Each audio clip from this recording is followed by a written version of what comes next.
네, 할렐루야 반갑습니다. 네, 서로 옆에 있는 분들과 인사 나누겠습니다. 잘 오셨습니다.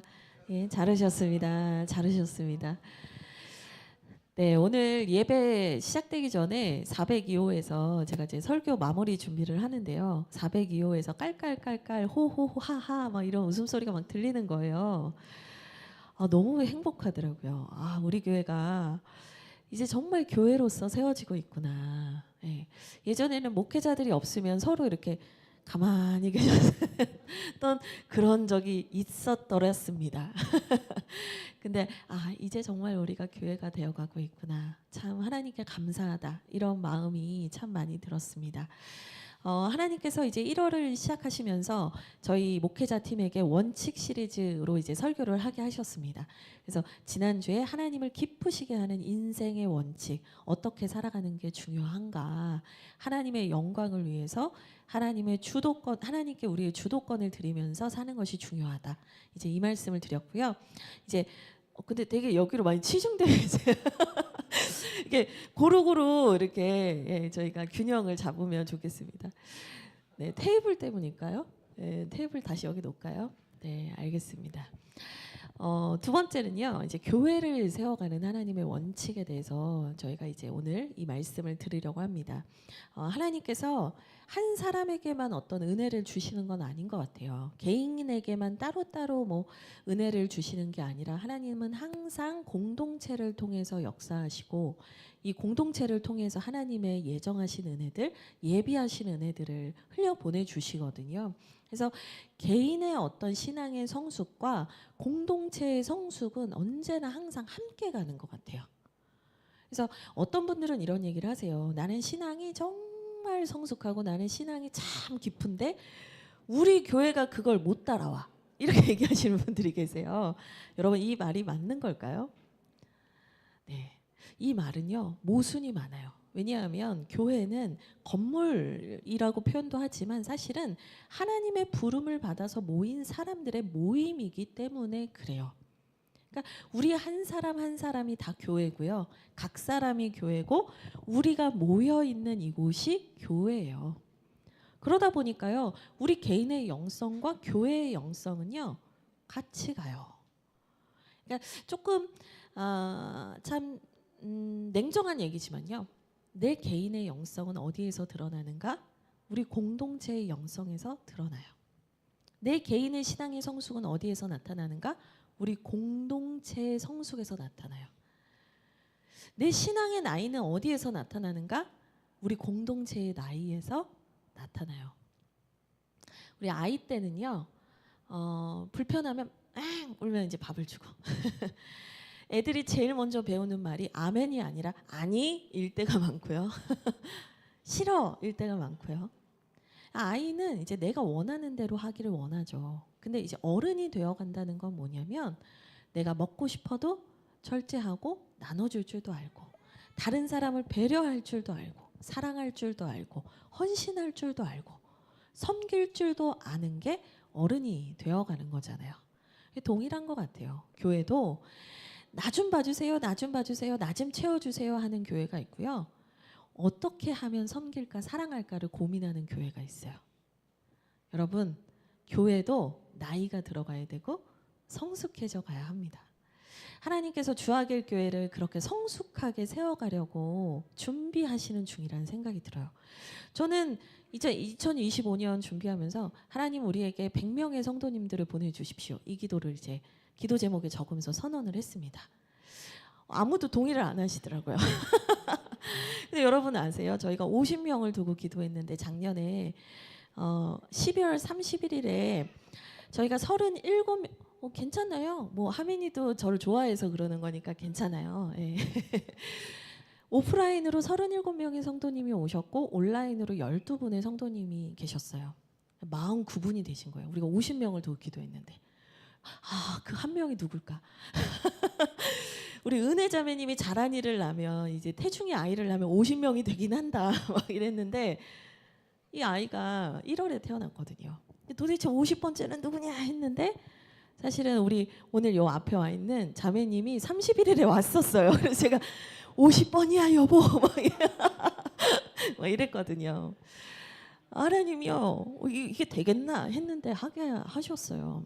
근데 이제 저희들에게 주신 마음이 뭐였냐면 이제는 100명을 두고 기도하라는 마음이었어요. 그러면 여러분 100명이 되면 우리 교회 행복할까요? 와, 재정 자립도 되고 우리 막 넓은 데로 가고 좋은 거야 막 할까요? 아멘. 네, 아멘, 감사합니다. 네, 좋을 거예요, 분명히. 벌써 약간 이 공간이 좁아졌다는 느낌도 가끔 들거든요. 근데요, 아마 웬간한 수가 될 때까지는 갈등도 그만큼 많아질 거예요. 여러분, 사람이 많아진다는 건 갈등의 경우의 수도 많아진다는 거거든요. 그러니까 중요한 게 뭐냐면 우리가 성도님들이 많아지고 또 우리 공동체가 더 하나님이 은혜를 주셔서 부흥케 될 때, 그때 우리가 막 준비하려고 하면 늦어요. 그때는 뭔가 손해를 감수해야 되고 뭔가 이제 어쩔 수 없는 아픔들을 감내해야 될 수도 있어요. 근데 이제 미리 준비하면 달라요. 하나님께서 우리를 준비하게 하실 때는 이유가 있는 거거든요.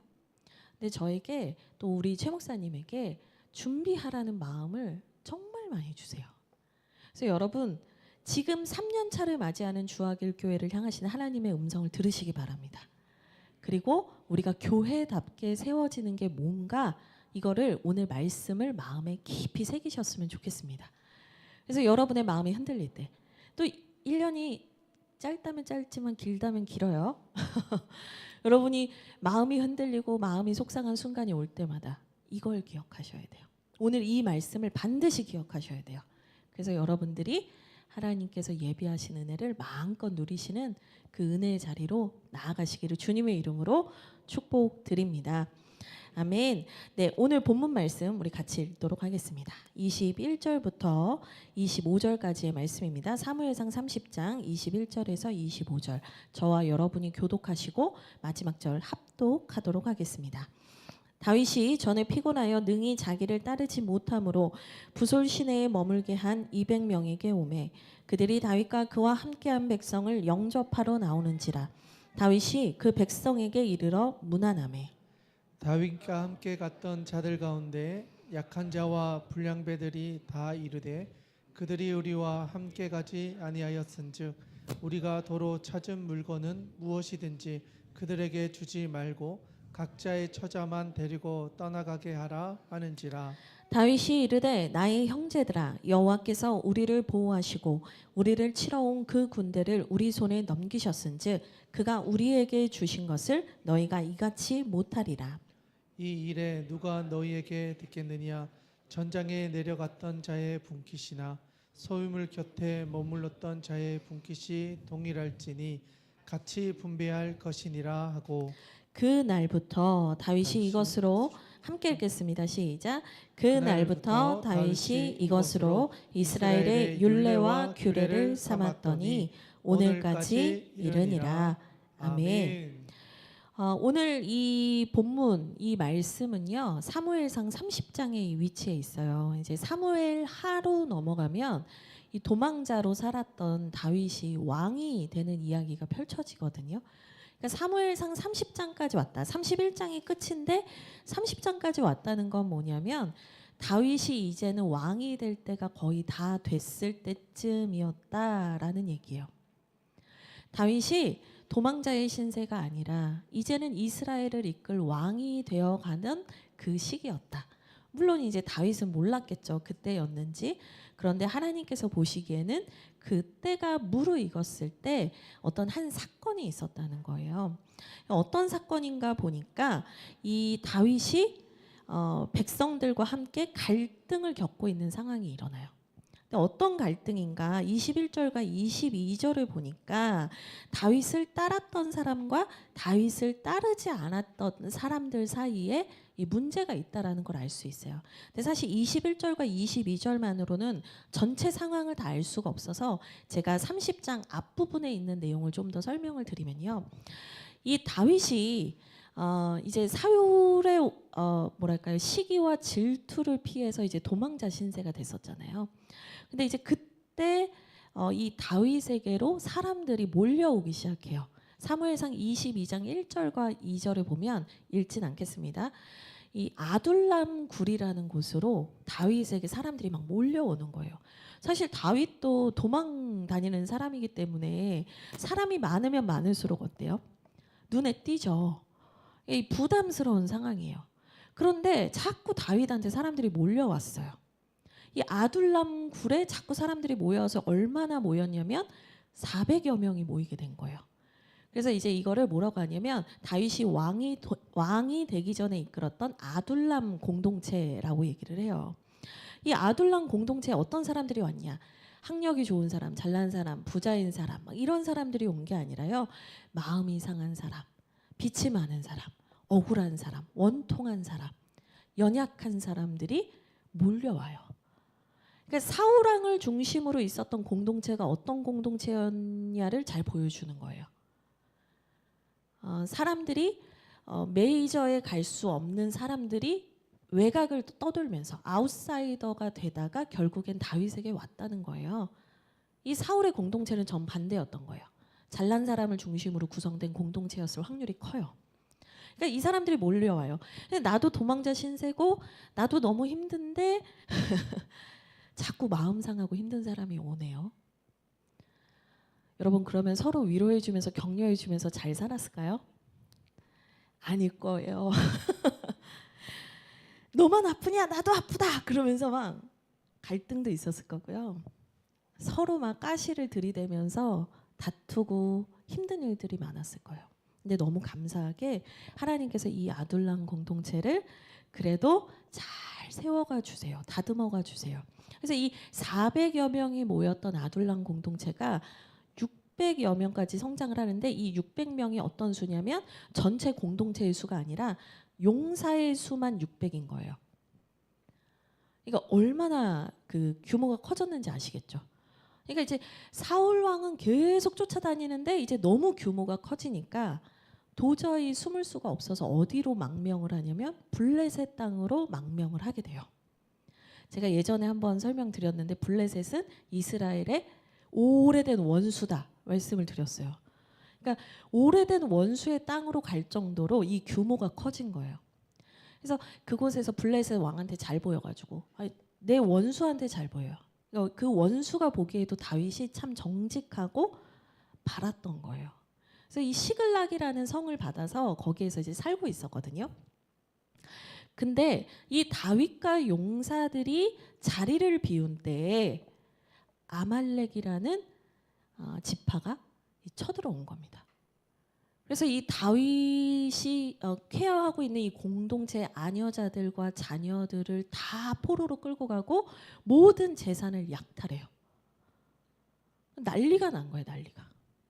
그러니까 사람들이요, 여러분 이 6절에 보시면 30장 6절을 보시면 제가 읽어드릴게요. 여러분은 성경책이 있으시면 눈으로 따라오십시오. 백성들이 자녀들 때문에 마음이 슬퍼서 다윗을 돌로 치자 하니 저는 여기서 살짝 발끈했습니다.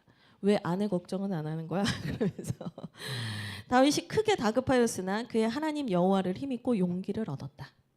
그러니까 이 아말렉이 이 쑥대밭을 만든 걸 보고요. 다윗과 이 군사들 용사 600명이 망연자실한 거예요. 어떡하냐? 우리 가족 다 죽었다. 우리 재산 다 뺏겼다. 우리는 이제 끝났다. 너무 고통스러운 상황이 되니까 자기들을 지금까지 돌봐주고 인도해주던 다윗까지 공격을 하는 지경에 이제 온 거예요. 근데 이제 이 상황에서 다윗이요. 너무 긴박한 순간인데도 8절에 여호와께 묻자와 이르되 저희가 이 군대를 추격하면 따라잡겠습니까? 기도를 한 거예요. 그러니까 하나님이 가라는 거예요. 그래서 이제 다윗이 그 아말렉 군대를 막 추격해 갑니다. 그래서 결국에는 이 군대로 아말렉을 치고 이 자기의 가족들과 모든 재산을 다시 회복해서 이제 돌아오게 된 상황인 거예요. 근데 이 추격하던 과정에서 무슨 일이 있었냐면 용사 600명 중에 200명이 몸이 약해요. 여러분 한번 볼까요? 10절, 30장 10절입니다. 9절부터 볼까요? 제가 읽어드릴게요. 여러분 눈으로 따라오십시오. 이에 다윗과 또 그와 함께한 600명이 가서 부솔 시내에 이르러 뒤떨어진 자를 거기 머물게 했으며, 그러니까 뒤떨어진 자가 있었다는 거예요. 곧 피곤하여 부솔 시내를 건너지 못하는 200명을 머물게 했고 다윗은 400명을 거느리고 쫓아갔다. 그러니까 600명 중에 200명이 몸이 안 좋아요. 이 도저히 가서 전쟁을 할 수 있는 상황이 아닌 거예요. 그러니까 다윗이 200명을 너희는 여기서 쉬고 있어라 하고 400명만 데리고 간 거예요. 대승을 했어요. 엄청난 승리를 거두고 막 이제 막 너무 기뻐하면서 막 즐거워하면서 돌아온 거죠. 자, 200명이 있는 자리에 다윗이 도착한 거예요. 그러니까 21절 한번 보세요. 다윗이 전에 피곤하여 능히 자기를 따르지 못했던 그 200명에게 오매 그들이 다윗과 함께한 한 백성을 영접하러 나오는지라. 다윗이 그 백성에게 이르러 무난하매. 이 무난하다라는 단어가 히브리어를 보니까 평안을 묻는다는 거예요. 평안을 묻는다. 그러니까 무슨 말이냐면 괜찮았어? 안 아팠어? 안 힘들었어? 지금 전쟁하고 온 거는 다윗과 400명인데 그 200명을 돌보는 거예요. 별일 없었어? 괜찮았어? 네. 그러니까요. 다윗의 마음이 보이시죠? 지금 전쟁을 하고 왔는데 나를 따르지 않았는데 또 이 중에는 진짜 아픈 사람도 있었겠지만 꾀부리는 사람도 있었을 것 같아요. 아유 나 몸이 힘든데 뭐 이런 사람이 있었을 거예요. 좀 분위기가 안 가도 되나 봐 뭐 이런 사람도 있었을 거예요. 근데요 다윗이 그들이 그랬거나 진짜 아팠거나 어쨌거나 그들을 위로하면서 다가가고 있는 상황이었다는 거예요. 근데 22절에 보니까 다윗과 함께 갔던 자들 가운데 악한 자와 불량배들이 뭐라고 말하냐면 우리와 함께 가지 않았다 얘네는. 그러니까 우리가 도로 찾은 물건은 주면 안 된다. 각자의 처자만 데리고 떠나가게 하라. 이렇게 얘기를 하는 거예요. 되게 합리적으로 보이죠. 요즘 사람들이 이렇게 되게 합리적으로 따박따박 다 따지지 않아요. 저는 이 세대가 은혜를 경험하지 못한 세대이기 때문에 그런 것 같아요. 여기서도 똑같아요. 고생은 우리가 했는데 왜 전리품 나눠줘야 되냐. 처자식만 데리고 가게 해라. 뭐 처자식만 돌아온 것도 어디야? 엄청난 은혜네. 잘 됐네. 그대로 돌아가게 하라는 거예요. 제가요 이 말씀을 묵상하는데 하나님께서 깨닫게 하신 게 있었어요. 처음에는 22절을 볼 때요 다윗과 함께 갔던 자들 가운데라고 하니까 악한 자와 불량배들이 이게 악한 자와 불량배라는 원어를 보니까 하나님 앞에서 좋지 못한 마음을 가진 사람, 악한 마음을 성품을 가진 사람 이렇게 되어 있더라고요. 근데 이 사람들이 400명 중에 전 일부라고 생각했어요. 왜냐하면 이 본문을 보니까 그 가운데 이런 사람들이 있었다라고 보이니까요. 근데 재밌는 건 22절 다음에 그러면 안 돼요라고 말하는 사람이 없더라고요. 그럼 이게 무슨 얘기냐면 400명 중에 앞장서서 이런 얘기를 한 사람들은 소수처럼 보였는지 모르겠지만 이 400명의 마음은 다 뭐였어요? 쟤네 말이 맞아였었던 거예요. 주면 안 된다 이거예요. 주면 안 된다. 지금 공로를 세운 건 400명이거든요. 다윗과 용맹하게 가서. 근데 이들이 이런 얘기를 할 때 다윗도 심적 부담이 와요. 저 사람들의 말을 들어줘야 될 것만 같거든요. 근데 여러분 다윗이 여기서 어떤 결정을 하시는 줄 아세요? 22절과 23절을 함께 읽겠습니다. 시작. 다윗이 이르되 나의 형제 23절과 24절 읽겠습니다. 시작. 다윗이 이르되 나의 형제들아 여호와께서 우리를 보호하시고 우리를 치러 온 그 군대를 우리 손에 넘기셨은즉 그가 우리에게 주신 것을 너희가 이같이 못하리라. 이 일에 누가 너희에게 듣겠느냐?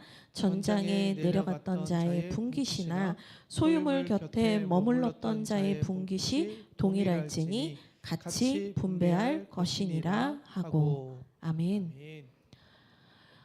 이 나를 지지하는 세력을 이룰 수도 있는 상황이에요. 그리고 이제 비율적으로도 2대1이에요. 400명과 200명이잖아요. 지금 이 다윗의 아둘람 공동체가 쪼개질 위기인 거예요. 이스라엘의 왕이 되기는커녕 공동체가 축소되는 상황이었다고요. 근데 이 상황에서 다윗이 담대하게 얘기를 하는데 첫 번째 여는 말이 뭐냐면 나의 형제들아라고 말한다는 거예요. 지금 서로 옳고 그름으로 나눠져서 싸우고 있는데 다윗이 말해요. 우리는 형제입니다. 라는 걸 인지시키는 거예요. 우리가 약한 자였고 버려진 자였고 소외된 자였는데 하나님의 강건적인 은혜로 우리가 여기까지 왔습니다. 우리가 그 크신 은혜를 받은 사람입니다. 그래서 우리가 그 하나님의 자녀 되어서 하나님 백성 되어서 형제 자매가 되었는데 우리가 그 크신 은혜를 받고 지금 네가 더했냐 내가 덜했냐로 싸우고 있는 게 맞습니까? 라는 걸요. 나의 형제들아 라는 이 하나의 호칭으로 모두에게 갑자기 인식을 확 시켜버린 거예요. 그러면서 말씀하세요. 얘기하세요. 뭐라고 하냐? 여호와께서 우리를 보호하셨다. 그리고 밑에 보세요. 23절 끝에 그가 우리에게 주신 것을. 지금 주어가 다 뭐예요? 하나님께서 그가 하나님인 거예요. 하나님. 지금 우리가 이 전쟁에서 이 위기에서 다 돌파하고 이겨낸 거 하나님의 보호하심이었다. 우리가 전쟁에서 승리한 거 하나님의 은혜였다.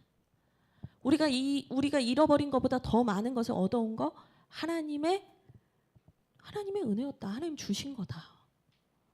근데 지금 갑자기 여기에서 내가 한 것처럼 왜 그런 얘기를 하냐는 거예요. 여러분 특별히요. 여호와께서 우리를 보호하셨다라는 말에는 엄청난 은혜, 많은 내용이 담겨 있는데 뭐냐면 여러분 이 30장 2절을 한번 보시겠어요? 30장 2절을 보시면 이 아말렉이 이 시글락을 쳤을 때요. 이런 일이 있었대요. 2절 여러분 눈으로 따라오십시오.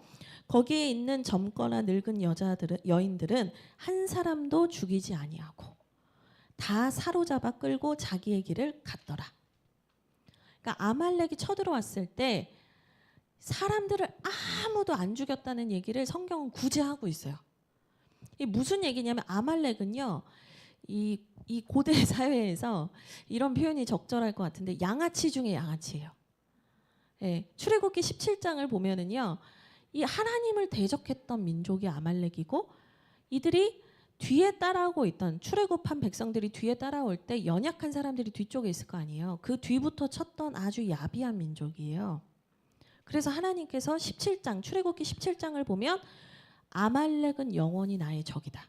내가 아말렉을 이 땅에서 멸절할 거다. 그래서 사울이 왕이 되고 나서 받았던 제일 중요했던 미션이 뭐였냐면 아말렉을 처단하라는 미션이었어요. 그러니까 아말렉은요 한마디로 진짜 이 구역에서 제일 질 나쁜 애들이고요. 뭐 하고 사는 애들이냐면 남의 거 훔쳐서 약탈해서 화적대처럼 약탈해서 먹고 사는 민족이었다고요. 이 아말렉이 사람을 안 죽인다? 여러분 이건 사실 말이 안 되는 일이에요. 여러분 하나님이 보호하신 거예요. 한 사람의 생명도 잃지 않았다. 이거는요 하나님의 은혜라고 밖에는 설명할 길이 없어요. 그러니까 다윗이 그 얘기를 하는 거예요. 23절에서 나의 형제들아 여호와께서 우리를 한 사람도 잃어버리지 않고 이렇게 지켜주시고 보호해 주셨는데 너희는 왜 너희의 형제 200명을 공동체 밖으로 밀어내냐 이 얘기하는 거예요. 여러분 만약에 여기서 이제 전리품 안 주고 처자식만 데리고 가라 하면 어떻게 됐겠어요? 내가 입던 옷을 옆집 사람이 입고 다녀요. 그 동네에 같이 사실 수 있겠어요? 그냥 200명은 떨어져 나가는 거예요. 지금 다윗이 왕이 되어서 이스라엘 전체 지파를 다스려야 하는 그 왕으로 커가는 지경에 나가고 있는데 여기에서 공동체가 앞을 향해서 나가는 게 아니라 뒤로 퇴보를 한다고요. 근데 다윗이 왕이 되고 싶어서 왕이 될 생각에 지금 왕 될 때 됐네 이러면서 우리 그러지 맙시다. 우리 연약한 자들도 품고 갑시다. 그들과 동일하게 나눕시다라고 얘기한 게 아니고요. 저는 반대라고 생각해요. 다윗이 그렇게 그릇이 준비가 되었기 때문에 그때가 되었을 때 하나님께서 그를 이제 왕으로 세울 때가 됐네 하신 거예요. 여러분 가끔 우리가요, 하나님께서 왜 나에게 더 큰 것을 주시지 않을까 그럴 때가 있거든요. 근데 여러분 내가 준비되어 있는가 보셔야 돼요. 하나님께서 우리에게 막 아유 우리 교회 개척교회인데 사람 좀 많이 보내주시면 좋겠어. 여러분 감당하실 수 있겠어요 정말? 새가족부 우왕좌왕 안 하시겠어요? 나하고 부딪히는 어떤 새로운 사람이 왔을 때 나 저 사람 때문에 교회 못 다니 이런 말 안 하실 수 있겠어요? 여러분 우리가 준비될 때 하나님이 보내시는 거예요. 연약한 사람들 품으라고 돌보라고 사랑하라고 보내시는 거예요. 다윗이 지금 그 얘기를 하는 거예요. 너희가 이같이 못하리라. 하나님께서 우리에게 주신 은혜를 너희만 누리도록 문을 닫아서는 안 된다. 제한해서는 안 된다. 성긋지 마라. 너희의 기득권을 주장하지 마라. 너희가 공로가 많다고 그것을 주장하지 말라는 거예요. 항상 은혜 받은 자답게 나는 거저 받았고 거저 흘려보냅니다라는 마음으로 우리는 살아야 되는 거예요. 교회가 그렇게 서지 않으면요. 교회에는요. 몇 개의 계층이 생겨요. 제일 1년차 때 먼저 왔던 가정, 2년차 때 온 가정, 3년차 때 온 가정으로 서열이 정리가 돼요. 여러분 이게 교회가 맞을까요? 전 아니라고 생각해요. 여러분 교회는요. 은혜 받은 순서대로 그냥 온 거예요. 우리는 모두를 품는 더 넓은 그릇으로 준비되어야 합니다.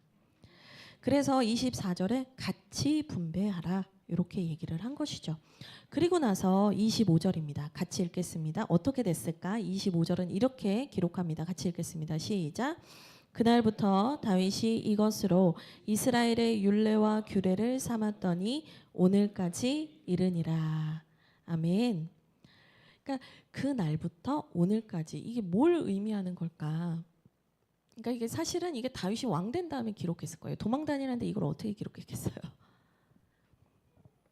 그러니까 다윗이 왕이 되기 전부터 왕이 된 이후도 동일하게 이 하나님이 공동체를 세우시는 원칙으로 이스라엘은 흘러갔다는 거예요. 여러분 작은 교회일 때는 작은 교회만의 원칙이 있고 큰 교회가 되면 큰 교회만의 원칙이 있다라고 생각하시면 안 돼요. 하나님 나라의 은혜의 원칙은 동일합니다. 그리고요 이게 다윗이 세운 율례와 규례 같잖아요. 근데요 이 원칙은 어디에 사실이냐면 민수기 말씀에 있어요. 제가 민수기 말씀을 드렸어요. 민수기 말씀 좀 보여주시겠어요? 같이 읽겠습니다. 시작. 그 얻은 물건을 반분하여 그 절반은 전쟁에 나갔던 군인들에게 주고 절반은 회중에게 주고. 여러분 이게 지금 사무엘상이잖아요. 민수기가 앞이거든요. 민수기는 광야 그 여정 속에서 주셨던 말씀이에요. 그러니까 그때 이미 이 말씀 하나님 주신 거예요. 전쟁을 하면 전쟁에 나갔던 용사들에게 전리품의 반을 주고 그 나머지 반은 남아 있었던 회중에게 주어야 합니다. 왜냐 그 회중이 가만히 있었겠어요? 기도했을 거예요. 보이지 않는 곳에서 함께 공동체로 존재한다는 건 분명히 이유가 있는 거예요. 내 몫이 있는 거예요. 그러면 다윗이 이 율례와 규례를 정했다는 건 뭐냐면 이 다윗의 왕정이 세워지기 전에 사사시대잖아요. 우리 특세 때 사사기 말씀 배웠는데 사사시대 때는요. 다 자기의 소견에 오른 대로 행하고 어두웠던 시대예요. 하나님의 말씀도 하나님의 뜻도 잃어버린 시대라고요. 그 시대 때 잃어버렸던 하나님 나라의 원칙을 다윗이 기억해낸 거예요. 회복했다 이거예요. 교회와 공동체를 세우는 하나님의 원칙을 다윗이 회복했습니다. 여러분 왕이 된다는 건 리더가 된다는 건요. 내 사람을 세우고 내 사람을 키우고 내 사람을 늘리는 게 아니라 하나님의 뜻을 세워가는 게 리더예요. 저는 바라기는 여기 앉아 계신 모든 우리 성도님들이요. 지금은 뭐 제가요 뭐 이러실 수도 있는데 1년 후, 3년 후, 5년 후, 10년 후가 지났을 때 주하길 교회 리더가 되실 분들이라고 생각해요. 여러분 이 원칙을 마음에 새기세요. 같이 가는 거예요. 품고 가는 거예요. 하나님의 뜻을 회복하는 거예요. 하나님이 기뻐하시는 일을 선택하는 거예요. 그게 하나님께서 우리에게 원하시는 메시지입니다. 마지막으로 하나만 더 나누고 말씀 마치려고 하는데요. 26절이에요. 이거 오늘 본문 아닌데 후문맥에 이런 말씀이 있어요. 26절 제가 읽겠습니다. 여러분 성경을 눈으로 따라오십시오. 다윗이 시글락에 이르러 전리품을 그의 친구 유다 장로들에게 보내요. 이르되 보라 여호와의 원수에게서 탈취한 것을 너희에게 선사하노라 하고. 그냥 그 안에서만 잘 나눠도 될 텐데 뭘 또 나누네요. 보니까 친구 유다 장로들에게. 근데 이 원문을 보니까 친구와 유다 장로들에게요. 그러니까 다윗과 함께 교제했던 사람들과 그 다윗이 유다 지파잖아요. 그 유다 장로님들에게 리더십들에게 이걸 보냈대요. 그러면서 여기서 뭐라고 하냐면 선사하노라 이런 표현을 쓰는데 이게 히브리어 원문을 보니까요. 뭐냐면 축복하노라라는 뜻이에요. 축복하는 마음으로 흘려 보냈대요. 축복하는 마음으로 더 나눠줬대요. 근데 왜 나눠주지? 이제 뭐 전리품이 많았나? 근데 여러분 성경은 참 기가 막혀요. 16절 한번 보세요. 그가 다윗을 인도하여 내려가니 그들이 온 땅에 편만하여. 이 그들이 누구냐면 아말렉이에요. 아말렉이 온 땅에 편만하여. 그러니까 지금 다윗이 아말렉에 지금 숨어 있는 데를 찾아갔을 상황이에요. 그러니까 보니까 아말렉 애들이 막 춤추고 막 놀고 신나가지고 막 이러고 있는 거예요. 그래서 다윗이 이제 걔네를 보는데 그때의 설명이에요. 이 아말렉이 온 땅에 편만했는데 얘네가 어떻게 했냐면 블레셋 사람들의 땅과 유다 땅에서 크게 약탈하였으므로 말미암아 먹고 마시며 춤추고 있었다는 거예요. 기습하기 전에요. 근데 지금 시글락만 털린 게 아니라 어디까지 털린 거예요? 블레셋이랑 유다 땅도 털려 있었던 거예요. 그러니까 지금 다 찾았는데 지금 누구네 재산까지 있는 거예요? 유다 땅과 블레셋 재산까지 다 있는데 재밌는 게 뭐냐면 다윗이요. 블레셋 거는 안 돌려줘요.